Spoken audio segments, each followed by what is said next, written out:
¿Qué tal? ¿Cómo están amigos y amigas de esta comunidad? Gerardo Fernández Noroña, un personaje que tiene ya mucho tiempo en la política mexicana, que siempre se ha definido como de izquierda, que ha encabezado o ha sido parte de diferentes movimientos de esta tendencia política y que ha sido un protagonista en los debates en el poder legislativo. Nadie puede olvidar que fue él en su cara al que le dijo a Genaro García Luna en plena época de poder de Genaro García Luna que era un corrupto, que mostró las pruebas de su enriquecimiento ilícito. El mismo Fernández Noroña que cuestionó a diferentes mandatarios, a diferentes funcionarios, que acusó directamente al PAN de ser un partido infiltrado por el narcotráfico, que enfrentó la censura en muchos medios de comunicación. Un personaje sí que ha cometido errores con claroscuros, como todo político en el mundo, pero que tiene a su favor la autenticidad, que tiene a su favor que por lo menos uno sabe acá tenerse con Gerardo Fernández Noroña, que no hay ningún tipo de señalamiento, investigación que comprometa precisamente su compromiso con la honradez política. Nadie puede acusar a Fernando Noroña de haberse enriquecido o de tener propiedades o de haber utilizado su puesto precisamente para sacar ventaja o hacer negocio. Te puede caer bien o te puede caer mal por esa personalidad bronca que tiene, pero que sin duda alguna a partir de ahora tendremos que ver a Gerardo Fernández Noroña ya con otros ojos, con los ojos de un político maduro, con los ojos de un político echado para adelante, con los ojos de un político que puede convertirse en una figura clave de la cuarta transformación, que su candidatura comenzó desde abajo, que muy pocos le dábamos posibilidad de crecimiento y que sin embargo nos enseñó a todos cómo se debe de hacer una campaña, emulando pues nada más ni nada menos que al propio López Obrador. ¿A qué me refiero con eso?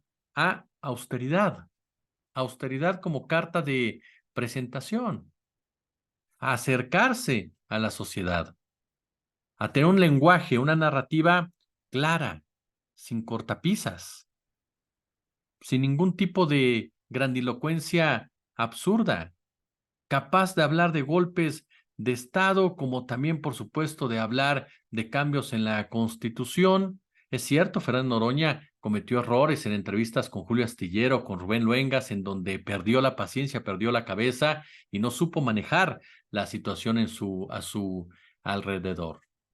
Pero, seamos claros en ese sentido, es un hombre que sabe manejarse ante los medios de comunicación.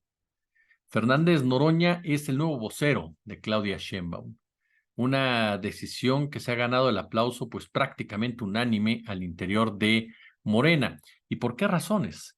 Primero porque lo decíamos ayer. Si uno fuera parte del equipo de Sheinbaum, lo primero que hubiera hecho es acercarse a Fernández Noroña para preguntarle qué estrategia hiciste, cómo lo hiciste, ¿no? Que permitió que crecieras de esta forma al interior precisamente del movimiento, siendo un partido, siendo integrante, perdón, del Partido del Trabajo, porque él oficialmente no es de Morena, es del Partido del Trabajo, ¿no?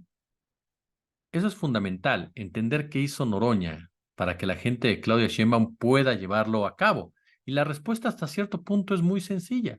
Alejarte, ¿no? De las tentaciones del poder, de las tentaciones del dinero, de las tentaciones, por supuesto, que te lleva a pensar que las cosas son más fáciles únicamente apareciendo en los grandes medios de comunicación o pagando grandes cantidades en espectaculares.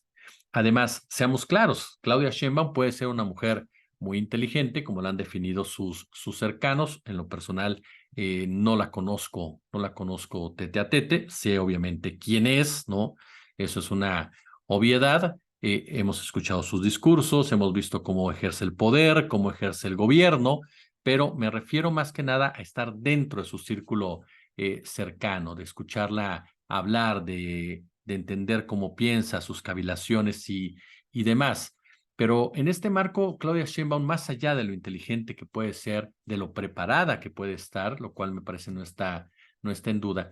No es alguien que sepa manejarse mediáticamente, no es alguien que sea carismática como tal. No es una ofensa decir que mucho del voto a favor de Claudia Sheinbaum en este momento proviene de Andrés Manuel López Obrador. Eso hay que ser sumamente claros. Y no tendría nada de malo porque López Obrador es un activo completamente de Morena que se tiene que aprovechar para solventar las carencias de la política capitalina. Entonces me parece que la llegada de Fernández Noroña tiene la misma finalidad que en su momento Tatiana Cloutier cuando llegó a la campaña de Andrés Manuel López Obrador, que era acercarlo con sectores que el político tabasqueño regularmente no tocaba o no tenía intención de vincularse. No en este caso la derecha, los empresarios del norte, pero en el caso de Fernández Noroña, un sector de la izquierda que definitivamente no se siente representado por Claudia Sheinbaum y que aparte nos lo ha hecho patente a través de sus comentarios, a través de sus mensajes y demás. Entonces, me parece que Fernández Noroña puede cubrir ese perfil de ser él la voz de esta coordinación, el que ponga el pecho, el que debata, el que cuestione, el que enfrente las acusaciones que seguramente se van a vertir por todos lados, ajá, el que le ponga hasta el carisma en un momento dado a este movimiento y además acercar a Claudia Sheinbaum a grupos que quedaron o incómodos o molestos o indecisos por la manera en que se llevó a cabo el proceso al interior de Morena. Sin duda, Fernández Noroña es, no quiero llamarlo la gran sorpresa porque me parece que estaríamos minimizando su capacidad, no, más bien dicho, evidenció sin duda alguna lo fácil que de repente es etiquetar a ciertas personalidades y se nos olvida de repente que la política es acercarse a las personas, es estar cerca de cada una de ellas. Y lo hemos comentado y en la cápsula que subimos al principio, la primera que subimos, mencionábamos parte de todo este asunto de la narrativa. Eh, Andrés Manuel López Obrador, si algo marcó durante este sexenio, fue su enorme capacidad de comunicación desde un principio. Estas imágenes de repente en donde se baja de un automóvil para cambiar una llanta o donde va caminando y se regresa y se va a comprar una quesadilla, los comentócratas de derecha decían es populismo. No, es entender a la sociedad, es saberle llegar al mexicano y mexicana de pie, demostrándole que es parte precisamente de ellos. La imagen que hemos repetido en otras ocasiones, que tiene que ver incluso con las corcholatas, cuando se reunió con ellas y todos llevaron a una persona sosteniéndoles la sombrilla, menos Andrés Manuel López Obrador. Esa imagen te marca perfectamente cómo sabe dar un mensaje mediáticamente el presidente. Por eso es muy importante que la gente que sepa manejar la comunicación esté al frente de la misma, porque ya sin Andrés Manuel López Obrador va a haber vacíos, va a haber huecos al respecto. Luisa Alcalde, por ejemplo, es una mujer sumamente inteligente, joven, que esperamos que se mantenga durante el sexenio de Claudia Sheinbaum, sin duda, pero que no tiene esta capacidad comunicacional narrativa o que apenas le está generando, y lo vimos en esta semana en la mañanera. Entonces, sí requieres personalidades al interior de Morena similares a lo que es una Andrea Chávez, por ejemplo, que sabe manejarse muy bien en los medios de comunicación, pero sobre todo más inclinados a la figura de Fernández Noroña, que es similar a lo que poníamos de ejemplo de Andrés Manuel López Obrador, que sabe llegar a un sector de la población. ¿Es perfecto? No, por supuesto que no. Es perfectible Fernández Noroña todavía y tendrá que aprender también él mucho de estos aspectos en este camino rumbo al 2024. Eso es un hecho, pero me parece que es un acierto, ¿no? Por parte de Claudio Sheinbaum colocarlo en esta posición que será fundamental, determinante de aquí a las elecciones presidenciales, porque como le hemos estado platicando, la narrativa va a jugar un papel clave por donde se le quiera ver, el posicionamiento de los discursos, de los personajes, de las figuras.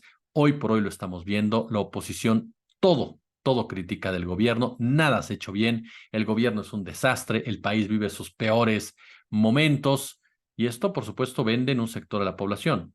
Morena tendrá que crear estos contenidos, este discurso, basado en hechos, basado en números que demuestren que sí ha habido avances, que sí ha habido un gobierno sólido, que sí hay un gobierno que vale la pena repetir, que la Cuarta Transformación avanza como tal y que, por lo tanto, el voto mayoritario contundente, el famoso Plan C, se tiene que inclinar de este lado. ¿A ustedes qué piensan? Como siempre, un gusto, como siempre, un placer.